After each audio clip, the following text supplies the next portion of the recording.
Nous sommes le 21 juillet 1995. Les 16 nations qui participent au maintien de la paix en Bosnie se réunissent à Londres avec des représentants de l'OTAN, de l'ONU et de l'Union européenne. Toutes cherchent alors un moyen de sauver les autres enclaves et doivent agir vite. Le journal Le Monde, désabusé, raconte. Les Français voulaient envoyer des troupes sur le terrain. Les Britanniques tergiversaient et la Maison-Blanche, soucieuse d'éviter les pertes et menacée par le Congrès d'une levée de l'embargo sur la fourniture d'armes en bosniaque, nous proposait d'autres alternatives que des bombardements aériens. Au bout d'une journée de discussions acharnées à Lancaster House, sous une chaleur accablante, les participants sont parvenus à un compromis qui, s'il semble n'avoir heurté personne à l'exception des Russes, opposés à toute escalade, donne déjà lieu à des interprétations différentes. Le compromis, sur lequel les participants se sont mis d'accord, est un avertissement, ou plutôt une menace adressée aux dirigeants bosno-serbes. Si ces derniers venaient à attaquer Goražde, une enclave située au sud de Srebrenica, la réponse de la communauté internationale serait substantielle et décisive. Après ce qu'il s'est passé à Srebrenica, les observateurs craignent qu'il ne s'agisse là que d'une promesse creuse. Comme nous l'avons entendu dans l'épisode précédent, il n'a fallu que 10 jours à l'enclave musulmane de Srebrenica pour tomber. Les 2 volontaires de MSF qui y étaient présents ont été les témoins de l'attaque des forces bosno-serbes. Ils m'ont dit que des bus étaient en train d'être préparés pour transporter les gens, que les hommes, les femmes et les enfants étaient séparés et qu'ils avaient un mauvais pressentiment. Ils ont fait part des rumeurs selon lesquelles les hommes de plus de 16 ans étaient séparés du reste de la foule. Ils ont aussi entendu des coups de feu provenant des bâtiments où les hommes étaient détenus. Sans comprendre ce qu'il me disait, j'ai compris qu'il voulait me donner son enfant parce qu'il savait ce qui allait lui arriver. MSF a fourni des rapports détaillés aux médias et a appelé à plusieurs reprises à protéger la population. Mais malgré cela, les forces de l'ONU présentes dans l'enclave n'ont jamais opposé la moindre résistance aux forces bosno-serbes. Maintenant, 40 000 personnes sont éparpillées en Bosnie orientale. Plusieurs milliers vivent dans un camp de réfugiés autour de l'aéroport de Tuzla. Mais des milliers d'autres manquent encore à l'appel ou sont déjà mortes.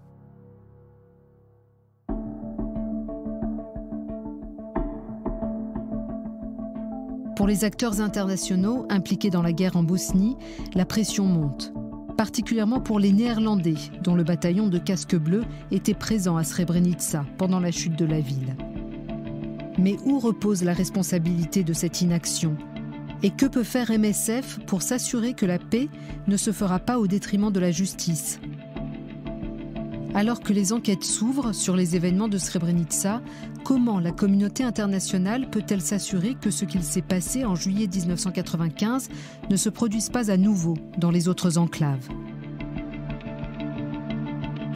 Nous arrivons maintenant à un moment où 500 000 réfugiés cambodgiens, 500 000 civils massés le long de la frontière, risquent d'un jour à l'autre d'être repoussés. Alors que des centaines de personnes se faisaient massacrer, en direct, on nous expliquait que tout allait bien. C'est du révisionnisme en temps réel, c'est un mensonge absolument monstrueux. Une politique délibérée, systématique, planifiée d'extermination. Vu la non-efficacité de cette aide, de facto, ça entraîne une élimination physique de ces réfugiés. Un hôpital qui soigne des gens est un endroit qu'on ne doit pas bombarder. Even war has rules. Bienvenue dans l'histoire des prises de parole publiques de Médecins sans frontières, Srebrenica.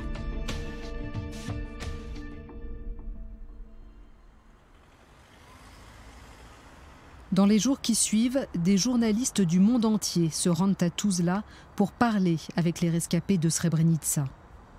Les femmes et les enfants qui sont partis en bus et les hommes qui ont fui à pied par les montagnes témoignent de ce qu'ils ont vu sur les routes et les chemins en fuyant l'enclave.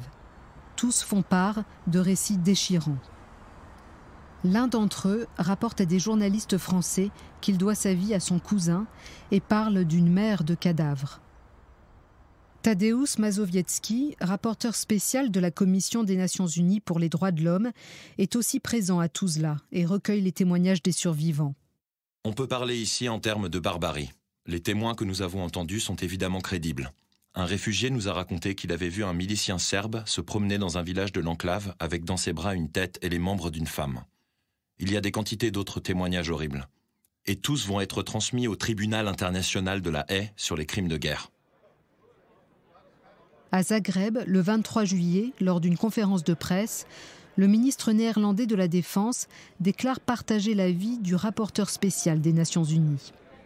Il affirme craindre que de graves crimes de guerre n'aient été commis lors de la prise de Srebrenica et que des centaines, peut-être des milliers de personnes n'aient été tuées.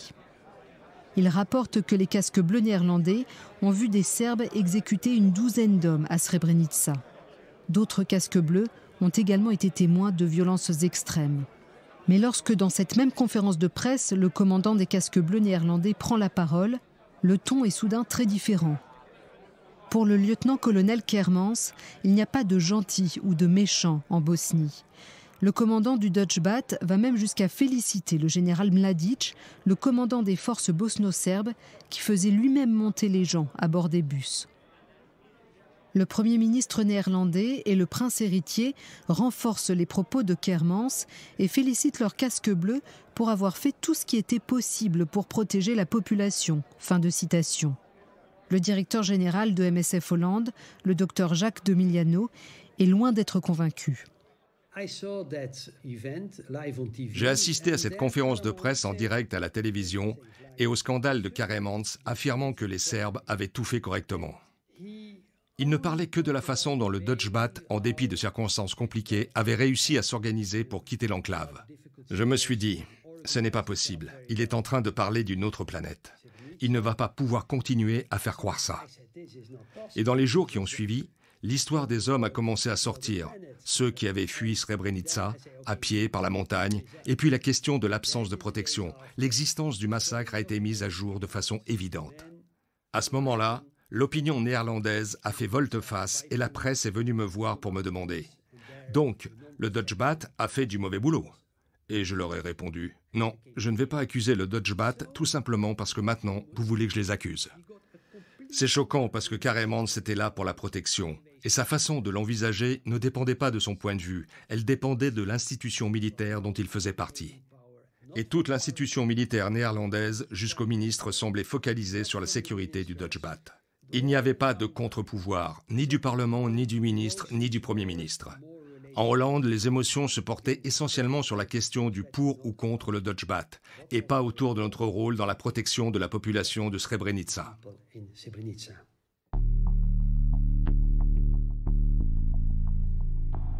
Le 25 juillet, alors que la communauté internationale concentre ses efforts sur la protection de Goražde, les forces bosno-serbes entrent dans une autre enclave située à la frontière avec la Serbie.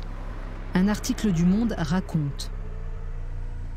L'enclave musulmane de Zepa, une de ces zones dites de sécurité de l'est de la Bosnie, qui devait être à ce titre protégée par l'ONU, est tombée mardi matin 25 juillet aux mains des sécessionnistes serbes. Après Srebrenica, investi le 11 juillet, Zepa, qui abrite quelques 12 000 personnes, est la deuxième enclave musulmane de Bosnie orientale à être ainsi conquise par les forces de Radovan Karadzic. Comme il en a été lors de la chute de Srebrenica, les Serbes entendent vider Zepa de sa population musulmane afin de disposer d'un territoire ethniquement pur. Attendue depuis plusieurs semaines, la reddition de Zepa n'avait pas encore suscité de réaction de la part des Occidentaux mardi en fin de matinée.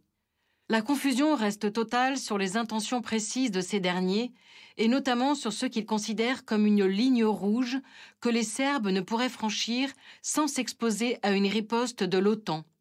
Comme s'il ne restait plus à l'ONU qu'à organiser pacifiquement la purification ethnique, son représentant en Bosnie, le japonais Yasushi Akashi, se félicitait mardi matin que la reddition de Zepa ait été concomitante avec un accord conclu par l'intermédiaire des Nations Unies sur l'évacuation des civils de la ville. Nous sommes parvenus à un accord pour l'évacuation des civils de Zepa. Cet accord est très significatif, a affirmé M. Akashi. Mais l'information était immédiatement démentie par le gouvernement bosniaque, pour lequel il n'y a pas eu d'accord, il y a eu un ultimatum des forces serbes. Les Serbes de Bosnie ne reculent pas. Une fois encore, toute la population d'une enclave, 12 000 personnes à Zepa, sont contraintes de quitter leur ville. Le même jour, le tribunal pénal international pour l'ex-Yougoslavie met en accusation les dirigeants des Serbes de Bosnie, le président Radovan Karadzic et le général Ratko Mladic. Dans la matinée du 26 juillet, les premiers réfugiés de l'enclave de Zepa arrivent dans les postes de soins de MSF dans les villes de Kladaj et Zenica. En quelques jours, il devient évident qu'un grand nombre de personnes manquent encore à l'appel. MSF publie un communiqué de presse exprimant ses craintes sur le sort des 3200 personnes qui ont quitté Zepa sans réapparaître depuis. Le 26 juillet, dans l'après-midi, MSF Belgique organise une conférence de presse avec Amnesty International et 2 autres organisations belges. Hier, Srebrenica, aujourd'hui Zepa, demain Goražde. L'indignation ne suffit plus. Elle devient un aveu de notre impuissance. C'est pourquoi nos différentes organisations appellent avec insistance pour que tout soit mis en œuvre pour sauvegarder Goražde, futur enjeu, ainsi que Sarajevo. Perdre Goražde, ce serait perdre l'Europe. Le 27 juillet, l'infirmière de MSF qui était présente à Srebrenica pendant la chute de l'enclave donne une interview au journal néerlandais Trouw. Christina explique que le mandat donné aux forces de l'ONU était trop faible. C'est un échec politique, conclut-elle. Tadeusz Mazowiecki, le rapporteur spécial des Nations Unies qui était allé voir les survivants à Tuzla, est aussi mal à l'aise avec son mandat.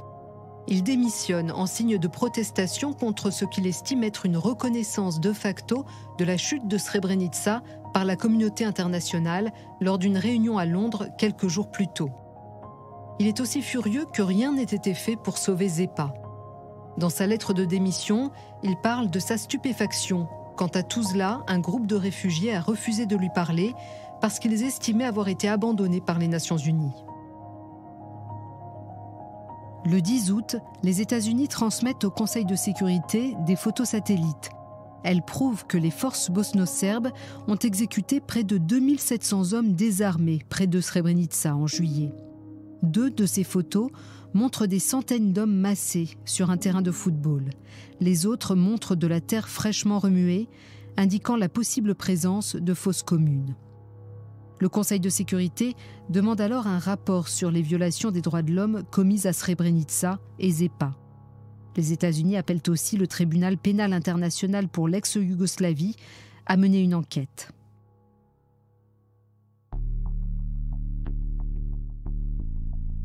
Pendant ce temps, au sein de MSF, on se demande comment garder les événements de juillet 1995 dans l'actualité. En Hollande, la plupart des médias dénoncent toute critique de l'action, ou plutôt de l'inaction du Dutch Bat. En France, MSF peine à faire paraître des témoignages dans les journaux qui n'en voient pas l'intérêt. Après d'intenses débats, MSF décide de donner aux médias l'accès au rapport de situation rédigé par Christina au cours de la chute de Srebrenica. Des extraits en sont publiés dans Message, le journal interne de MSF France, qui est aussi envoyé à une centaine de journalistes. L'organisation recrute ensuite un réalisateur pour interviewer ceux qui ont fui Srebrenica par la forêt. Il rencontre un membre du personnel local de MSF, un chirurgien qui a réussi à s'enfuir avec sa femme, gynécologue dans le même hôpital. Il raconte avoir dû éviter les champs de mines et les tirs de sniper et avoir assisté au meurtre de sang-froid de nombreuses personnes par les forces bosno-serbes.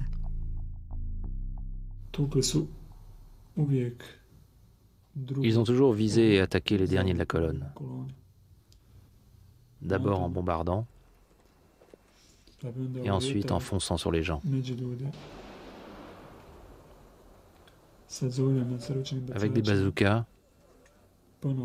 avec des lance-roquettes, ils essayaient de réduire la colonne.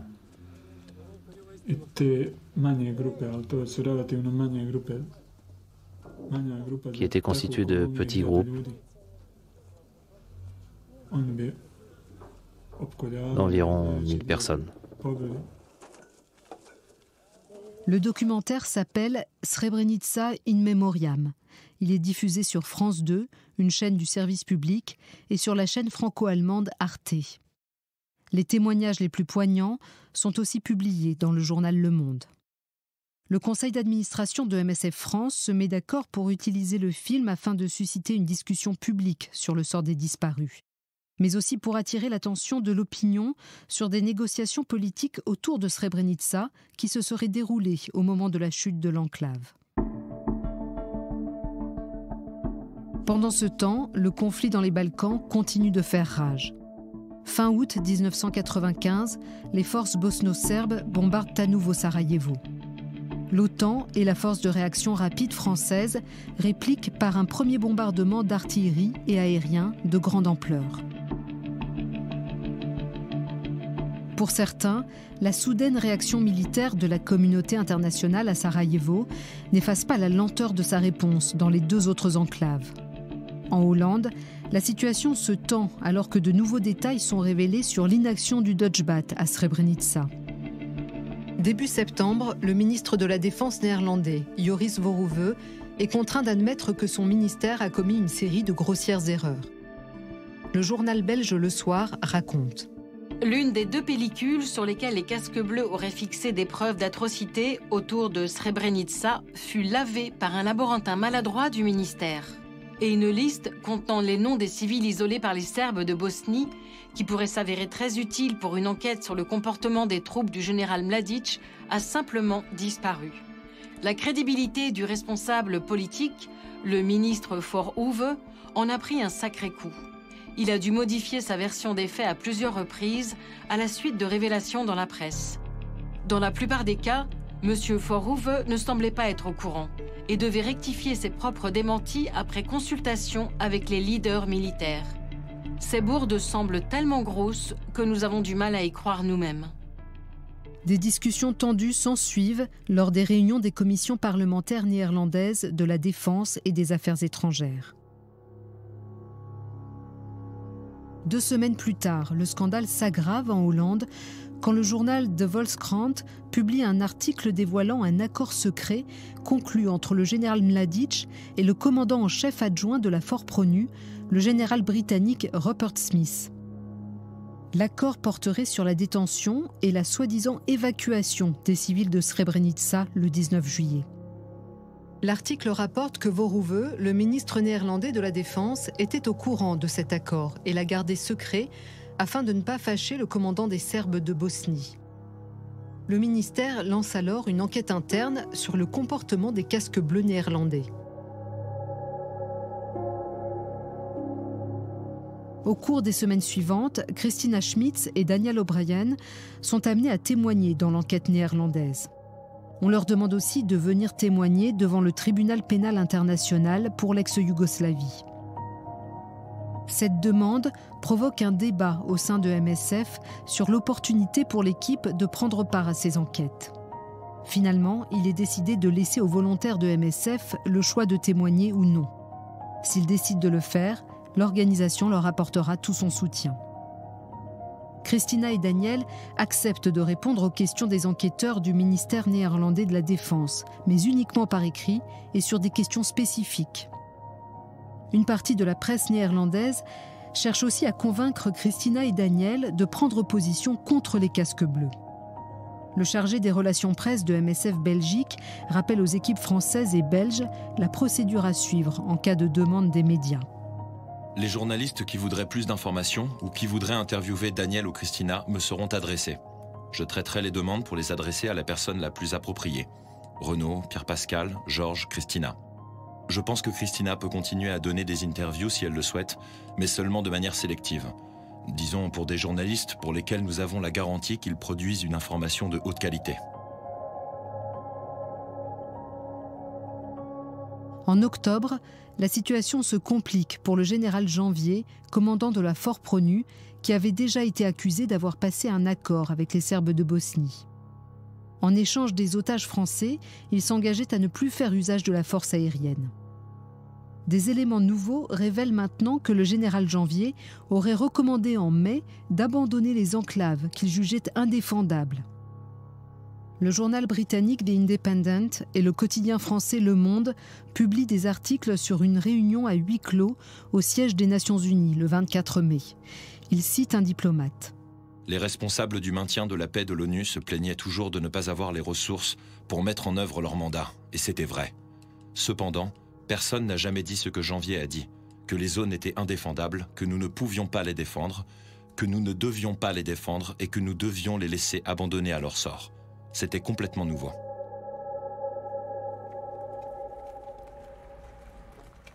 Fin octobre, le ministère de la Défense néerlandais remet le rapport de son enquête interne. Celui-ci dégage les casques bleus néerlandais de toute responsabilité dans la chute de Srebrenica et les massacres qui ont suivi. En présentant le rapport, le ministre néerlandais de la Défense, Joris Verhoeven, reproche aux autres États membres de l'ONU de ne pas avoir suffisamment agi pour protéger Srebrenica et les 2 autres enclaves musulmanes en Bosnie-Orientale. Il affirme que les commandants des Nations Unies ont refusé à plusieurs reprises les demandes de frappes aériennes faites par les Néerlandais pour contrer l'attaque des Bosno-Serbes. Il ajoute que le manque d'armes et de matériel du contingent néerlandais rendait leur présence à Srebrenica largement symbolique. Le comportement du Dutchbat à Srebrenica continue à faire les gros titres de la presse néerlandaise avec de nouvelles révélations chaque jour. À la mi-novembre, les responsables de MSF discutent de la possibilité de remettre aux enquêteurs du ministère de la Défense néerlandais les échanges de fax entre l'équipe MSF et le Dutchbat. Dans le dernier épisode, nous avons entendu des extraits de plusieurs de ces messages et certains d'entre eux donnent une bonne idée des décisions difficiles qui ont dû être prises à Srebrenica dans un contexte extrêmement tendu. Ceux du 10 juillet, par exemple, alors que les Serbes intensifient leur bombardement sur la ville. Le chirurgien du personnel local demande à Kristina de contacter le Dutchbat pour leur demander une aide médicale. À ce moment, l'hôpital croule sous les blessés et les stocks sont presque vides.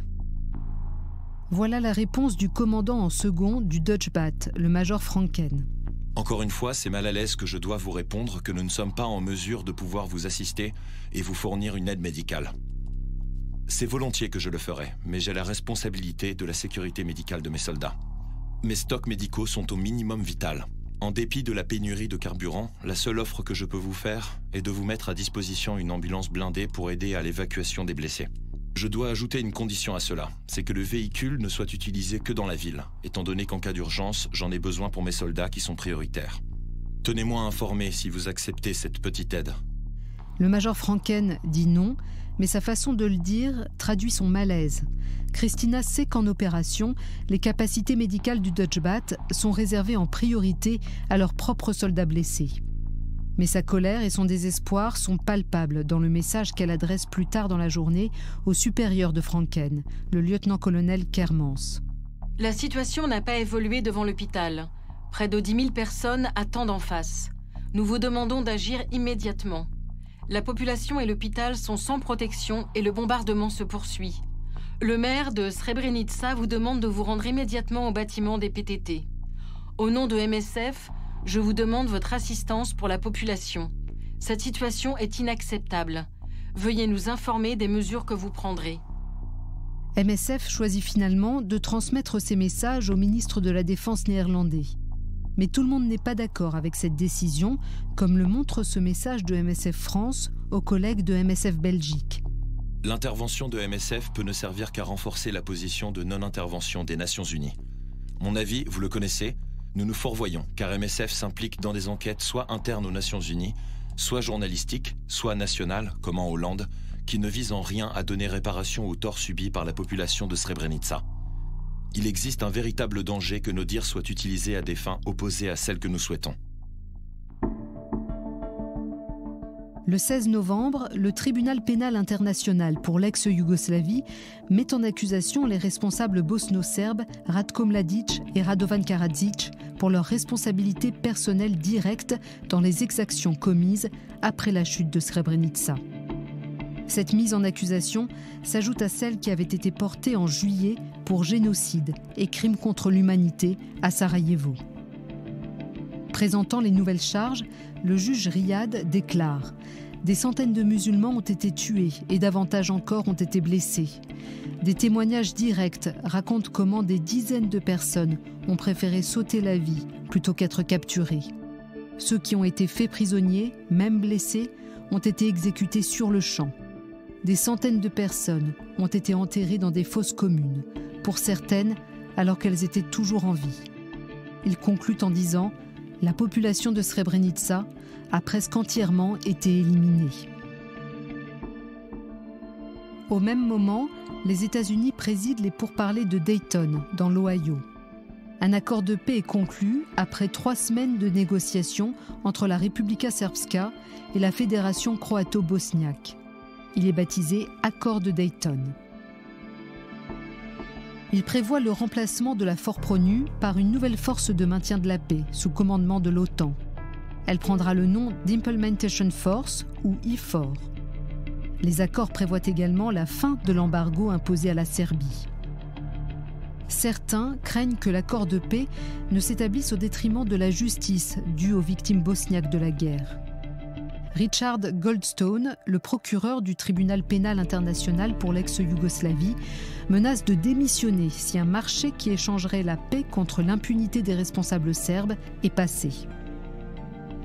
Lors de sa réunion du 24 novembre, le conseil d'administration de MSF France partage cette crainte. Les accords de paix signés à Dayton font en effet peser une menace sur le sort du tribunal, dans la mesure où les criminels d'ex-Yougoslavie risquent de ne pas être poursuivis.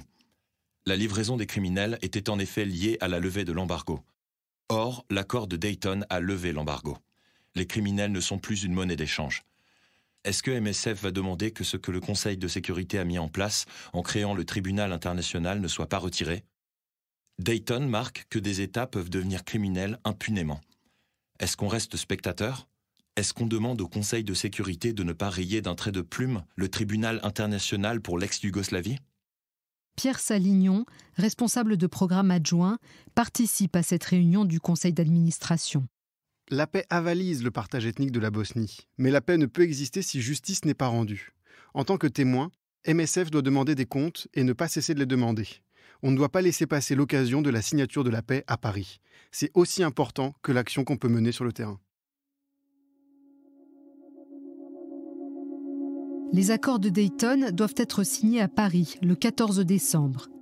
MSF décide d'utiliser l'événement pour rendre publiques ses inquiétudes. Le jour de la signature, Françoise Boucher-Saulnier, conseillère juridique de MSF, écrit une tribune qui paraît dans le journal Le Monde. Si la guerre a un prix, certaines paix aussi. Aujourd'hui, le tribunal international pour l'ex-Yougoslavie se retrouve dans le même dilemme. Les États n'ont pas fait la guerre pour obtenir une paix juste. Mettront-ils en danger un accord de paix pour que la justice passe?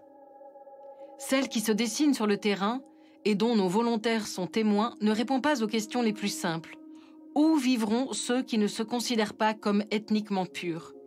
Sur quelle base et où seront réimplantés les 2 millions de réfugiés et déplacés causés par la guerre?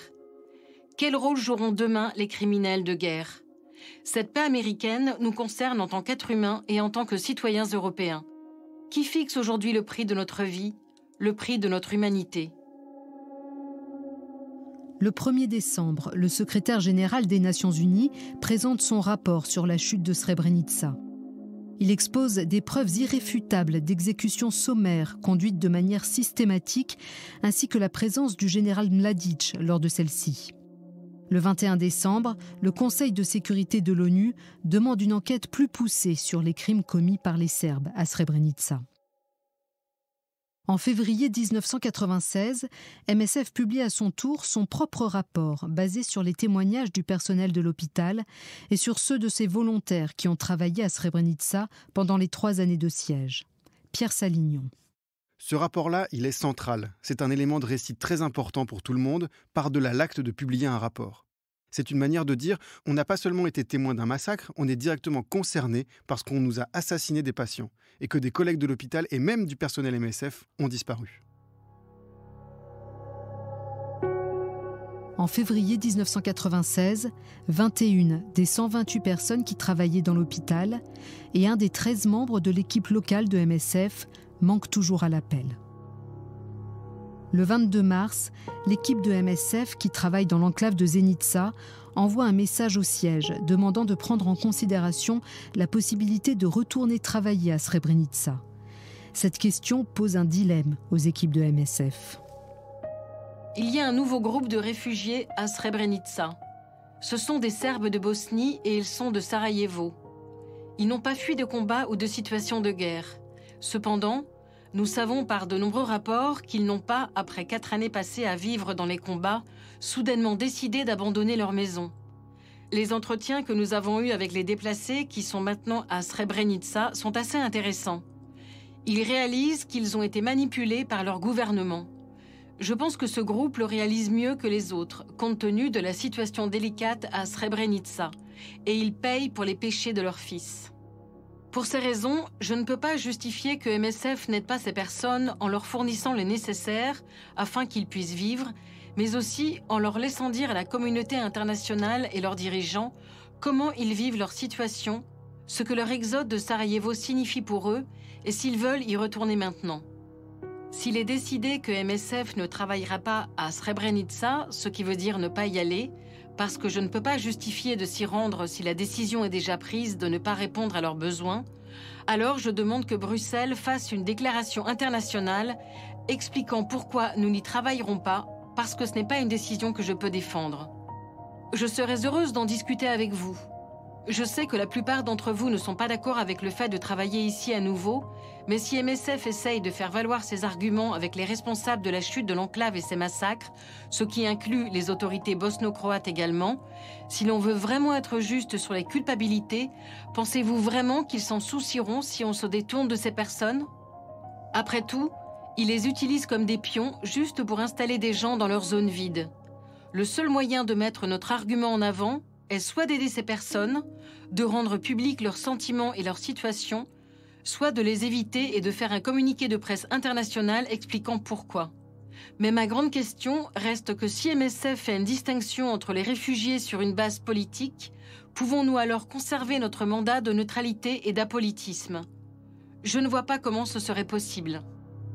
Pierre Salignon de MSF France répond à cette demande et se rend en Bosnie. 9 mois après les événements, je fais une visite avec les équipes belges qui veulent retourner à Srebrenica parce qu'il y a là-bas des déplacés de Sarajevo.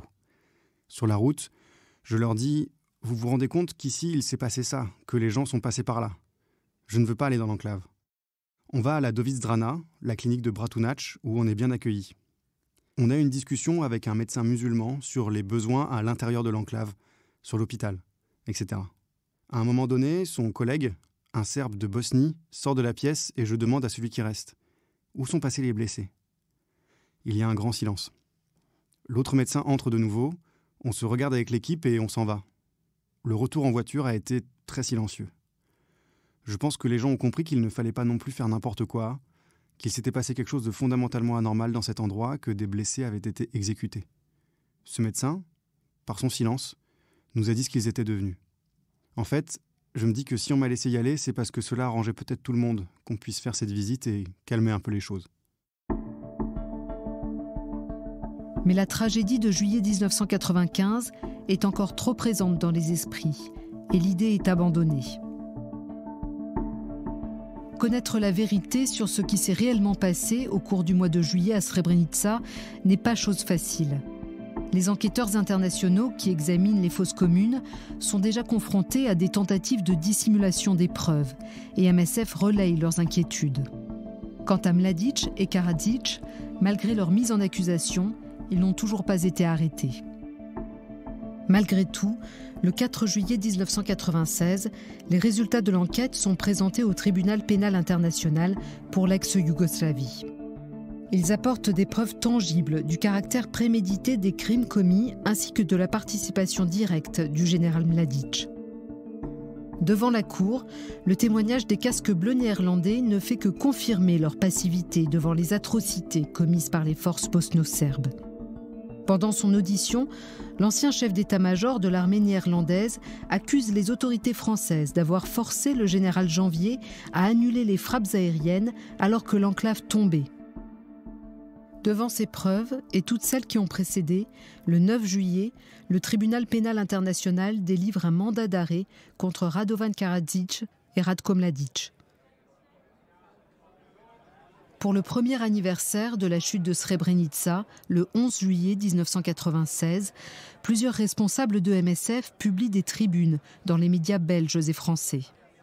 Ils condamnent le fait que les responsabilités politiques dans l'échec de l'ONU à protéger les populations n'ont toujours pas été établies. Les Nations Unies ont permis que des crimes soient commis sans intervenir, écrivent-ils dans le journal français La Croix. Ils ajoutent que les casques bleus hollandais sont tout simplement devenus les auxiliaires du nettoyage ethnique pratiqué par les milices serbes. Pour les victimes de Srebrenica, la justice n'est pas un luxe. Elle n'est pas une vengeance non plus, mais un repère indispensable pour se reconstruire et appréhender l'avenir. C'est aussi la seule façon de réparer une société brisée, déchirée. Demander justice à la communauté internationale, c'est enfin la dernière façon d'empêcher que les États ne bâtissent la paix en Bosnie sur l'impunité des criminels. Ces tribunes sont extrêmement critiques à l'égard du général français Bernard Janvier, le commandant des casques bleus en Bosnie. Elles demandent pourquoi la France n'a pas encore lancé sa propre commission d'enquête parlementaire sur son rôle pendant la chute de Srebrenica. Mais il faudra encore 4 années d'un dur travail avant que la France ne mette en place sa propre enquête parlementaire.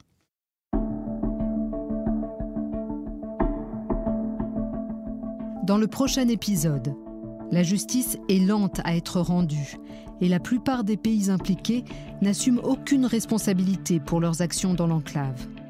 Après s'être focalisé sur les soldats néerlandais pendant des années, l'attention se porte maintenant sur la France. Sur la base d'accusations de réunions clandestines et d'accords secrets destinés à faire libérer les otages français, MSF France met alors la pression sur les parlementaires français pour qu'ils s'intéressent au rôle de la France dans la chute de Srebrenica. Mais jusqu'où MSF doit-elle s'impliquer dans cette procédure ? Et est-il possible pour MSF d'ignorer le contexte général qui a conduit à l'abandon de l'enclave et au massacre de la population au sein de laquelle elle travaillait ? C'est notre question et celle des gens de Srebrenica. Qui est responsable ? Parce que jusqu'à maintenant, nous n'avons aucune réponse. Le podcast Les prises de parole publiques de MSF Srebrenica est basé sur l'étude de cas MSF et Srebrenica 1993-2003, écrite par Laurence Binet. Cette étude fait partie des études de cas sur les prises de parole publiques de MSF, un projet de MSF International. Pour lire l'étude complète et découvrir toutes les autres études de cas, rendez-vous sur notre site web msf.org/speakingout. Merci de nous avoir écoutés.